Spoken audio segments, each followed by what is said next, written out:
আপনারা জানতে চাইছেন যে ডিএম এর কাছে পিটিশনগুলি পড়লে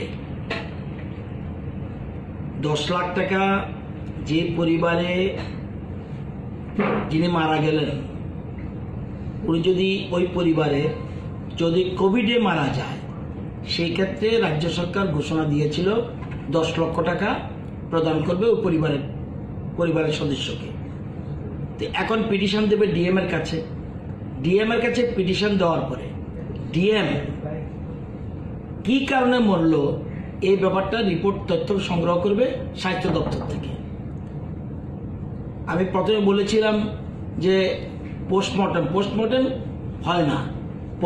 হয় না এবং স্বাস্থ্য দপ্তরকে পরিষ্কার বলেছে পোস্টমর্টম এটা হয় না।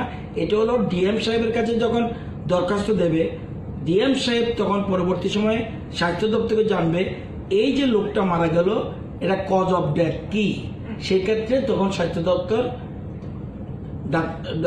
ডাক্তারের তরফ থেকে সেগুলি কজ অফ ডেথটা জানিয়ে দেবে।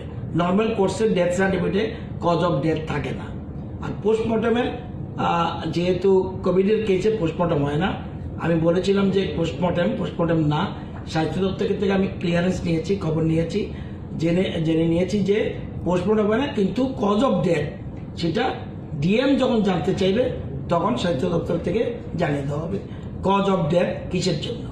তো অটোমেটিক্যালি এরপরে ক্লিয়ার হলে সেখান থেকে 10 লক্ষ টাকা পাবে।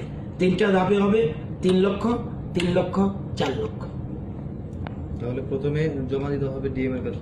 হ্যাঁ, পিটিশন 8টা ডিস্ট্রিক্টে জমা পড়া শুরু করেছে।